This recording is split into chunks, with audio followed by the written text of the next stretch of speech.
You just said something about loving your audience. I've always thought, I've got the voice, I got the songs, they're paying to see me. Shouldn't they love me? Yeah, but what do people respond to more than anything? Is it your voice?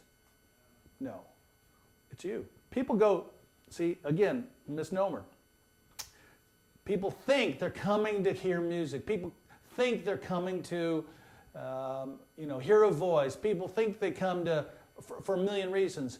But people come to see people. Because if it was just about the music, what would they do? They'd stay home and listen to the CD or their iPod. So there's more to it. Now, it's not conscious. The audience does never sit there and go, listen, capture and engage me, create some moments, and darn it, change my life. They never do that. There's no thought consciously of that. But these things that are going on under the surface are the things that make the difference. Ultimately, when we're talking about a career, when we're talking about longevity. Now, one-hit wonders, sure, it's about a song. Right thing, a song that just changed their life for one time, and then, or that was at the right place at the right time, particularly in the pop world. But how do you sustain that? Well, when they come out to see you, if they feel that connection, like we talked about, that emotional connection, and how does that happen? It happens by the artist being on stage and recognizing that they're there for them, not them for me.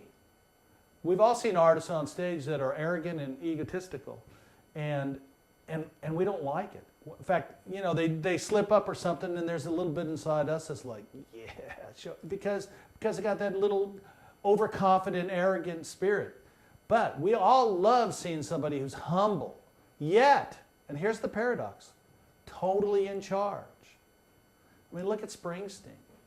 I mean, there's not an ounce left of him after 3 hours. And people absolutely appreciate that. But he's there giving. In fact, I read a review or an interview with him, and he said, I get there on stage and I want to give so bad it feels like my heart's going to explode.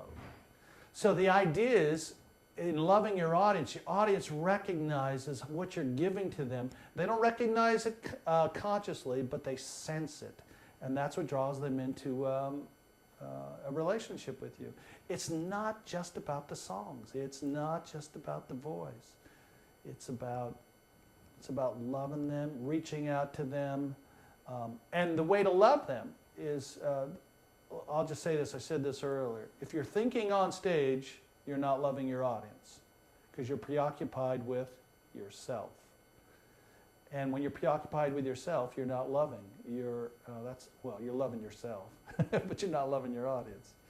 So self-consciousness is the thing that will keep you from loving your audience.